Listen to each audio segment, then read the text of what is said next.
गंगणपतये नमो नमः, सिद्धिविनायक नमो नमः, अष्टविनायक नमो नमः, मंगलमूर्ति मोरया। गंगणपतये नमो नमः। नमस्कार, हर हर महादेव, राधे राधे, जय श्री राम, सत श्री अकाल। किम छो? मैं आशा करता हूं आप सब ठीक होंगे, स्वस्थ होंगे और अपनों का ख्याल रख रहे होंगे, साथ ही खुद भी पॉजिटिव होंगे और आसपास के लोगों को भी पॉजिटिव रख रहे होंगे। आज आपके लिए मैं आचार्य राजकुमार कुछ उपयोगी जानकारी और उसके उपाय लेकर हाजिर हुआ। आज हम इस वीडियो के माध्यम से बात करेंगे उत्तरा फाल्गुनी नक्षत्र में जन्मे लोगों के लिए विकास की अपार संभावनाएं कैसे और कब बनी रहती है, इनकी कमजोरी, इनकी ताकत क्या है, उस पर विशेष रूप से इस वीडियो में हम बताने जा रहे हैं कि उत्तरा फाल्गुनी इस राशि चक्र का 12वां नक्षत्र है और पूर्वा फाल्गुनी का उत्तरार्ध है। यह नक्षत्र मंडल सिंह की पूंछ पर स्थित दो स्थिर तारों में रहता है, लेकिन इस नक्षत्र में अपने आप को कन्या के अगले क्षेत्र तक फैला हुआ है। इस नक्षत्र का पहला चतुर्थांश सूर्य द्वारा शासित सिंह राशि में 26 डिग्री से 40 मिनट से 30 डिग्री 0 मिनट तक फैला हुआ है। यह नक्षत्र इसमें जन्मे लोगों को विकास, बुद्धि और रचनात्मक अभिव्यक्ति की अनंत संभावनाएं प्रदान करता है। इस नक्षत्र मंडल के शेष 3 चतुर्थांश बुध द्वारा शासित कन्या राशि में 0 डिग्री 0 मिनट से 10 डिग्री 0 मिनट तक फैले हुए हैं और कन्या और बुध दोनों मिलकर अद्भुत परिवेश का निर्माण करता है, जो इसमें जन्मे लोगों को यौगिक शक्ति सहित अपनी प्रक्षण अर्थात हिडन शक्ति और क्षमताओं को विकसित करने में मदद करता है। इस नक्षत्र का स्वामी इस राशि चक्र का एक शक्तिशाली ग्रह सूर्य है। इसका मूल गुण तमस अर्थात अकर्मण्यता है और रजस द्वितीय स्तर पर है और सतत्व तृतीय स्तर पर। इस नक्षत्र मंडल का प्राथमिक उद्देश्य मोक्ष है। और नक्षत्र की पौराणिक कथा की बात करें और उसका आकार की बात करें, आपने देखा होगा कि फाल्गुनी 2 चचेरी बहनें हैं, एक है पूर्वा फाल्गुनी और दूसरी है उत्तरा फाल्गुनी। इसीलिए कुछ विशेषताएं, प्रतीक और गतिविधियां इसमें समान हैं। उत्तरा फाल्गुनी के प्रतीक में काट यानी चारपाई की 4 टांगे हैं जो एक दूसरे को आपस में जोड़ कर रखती है, जिनमें दूसरे का उपचार करने की शक्ति भी मौजूद है। इस नक्षत्र मंडल का स्वामी देवता आर्यमन, जो एक वैदिक देवता है और अपने नेतृत्व और साहिब गुणों के लिए विख्यात है। फाल्गुनी की एकता के लिए जरूरी है कि हम यह जाने कि 4 मुखी काट की बहुमुखी वृत्ति क्या है। काट का सामान्य उपयोगिता से हम लोगों की भली भांति परिचित हैं। उच्च स्तर पर 4 टांगों की एकता से ही ये विश्व अपने आप में पूर्ण होता है, क्योंकि संपूर्ण विश्व आपस में गुथा हुआ है और एक ऐसा वातावरण निर्मित करता है जिसमें 4 प्राकृतिक शक्तियां आसानी से सक्रिय हो सकती है। इस चतुर्मुखी व्यवस्था की व्याख्या कई तरह से की जा सकती है। इस ब्रह्मांड के आरंभ की कल्पना ब्रह्मा जी के 4 सिरों से संबंध है। ये 4 सिर अंतरिक्ष के 4 आयाम और 4 वेद है। मनुष्य जीवन के भी 4 चरण हैं और पूरी तरह से जीवन जीने के लिए उसे 4 कर्तव्यों का पालन करना चाहिए। ये दुनिया भी 4 दीवारों से बनी है और मनुष्य जिस घर में रहता है उसकी भी 4 दीवारें हैं। 4 की संख्या वह मूलभूत वातावरण तैयार करती है जहां से जीवन शुरू होता है और उसकी समझ पैदा होती है। 5वां आयाम है अंतरिक्ष या वह निरपेक्ष यथार्थ है, जिसे ब्रह्मा कहा जाता है। आप जानते ही हैं कि सभी नक्षत्रों को 4 चतुर्थांशों में बांटा गया है। उत्तरा फाल्गुनी का पहला चतुर्थांश सिंह राशि में पड़ता है और जो इस नक्षत्र में जन्मे लोगों को बिना किसी बाधा के बेहद सुरक्षित वातावरण प्रदान करता है। इस नक्षत्र में जन्मे लोगों के लिए विकास की अपार संभावनाएं हैं। पिछले 3 चतुर्थांश कन्या राशि में पड़ते हैं, जिसका स्वामी जीवंत बुध ग्रह है। कन्या राशि प्रकृति के रहस्यों से गहरे में जुड़ी हुई है। यह राशि इस ग्रह में पैदा हुए लोगों को प्रक्षण शक्ति यानी हिडन टैलेंट प्रदान करती है। बुध ग्रह बुद्धि की प्रक्षण शक्तियों को प्रकट करने में सक्षम है। वहीं कन्या राशि व्यापक स्तर पर प्रकृति का प्रतिनिधित्व करती है और बुध ग्रह प्रकृति का नियंत्रण करने वाली प्रक्षण शक्तियों को प्रकट करने के लिए अपेक्षित बुद्धि प्रदान करता है। इसीलिए इस तारा मंडल में आध्यात्मिक विकास और मानसिक विकास की अपार संभावनाएं हैं। यदि कोई रुचि ले तो प्रकृति और अंतरिक्ष के रहस्यों को बहुत हद तक समझ सकता है। इस तारा मंडल में जबरदस्त शक्ति है जिसके कारण आप ब्रह्मांड की विशालता को देख सकते हैं। जब आप अपने मिशन से भटकने लगते हैं या अकेला महसूस करने लगते हैं तो इसका स्वामी देवता आर्यमन मिशन की सफलता को सुनिश्चित करता है, क्योंकि वह स्वयं ही सुपरमैन है और वह नहीं चाहता कि उसके तारामंडल में जन्मे लोगों के जीवन में कोई भी अस्थायी बाधाएं।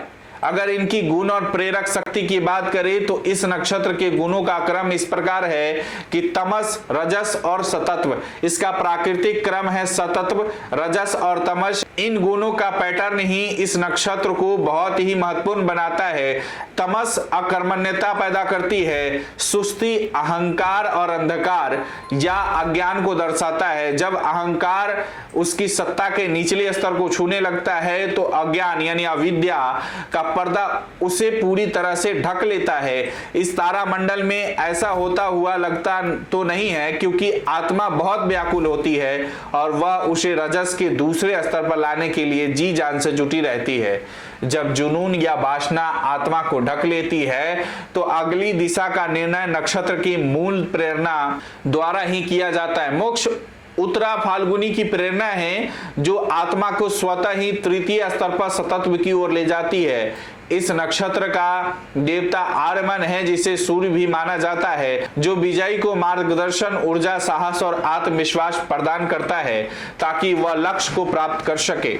नक्षत्र के गुण और व्यक्तित्व की बात करें तो उत्तरा फाल्गुनी सूर्य का समन्वय इस नक्षत्र में जन्मे लोगों को व्यापक गतिविधियां प्रदान करता है। उत्तरा फाल्गुनी जबरदस्त बुनियादी शक्ति, प्रसन्न उमंग और व्याकुलता भी प्रदान करती है, जो कुछ सार्थक कर पाने के लिए प्रेरित करती है।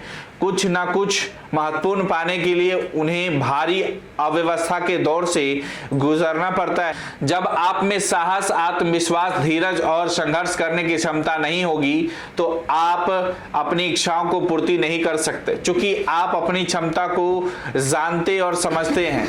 शायद इसीलिए कुछ असाधारण पाने के लिए संघर्ष करते हैं। यह समन्वय, महत्वाकांक्षा, संघर्ष की क्षमता, कठिनाइयों और नैतिक संघर्ष का मिश्रण ही है। इस नक्षत्र में जन्मे लोगों में बाधाओं और पाबंदियों को पार करने की अदम्य शक्ति होती है।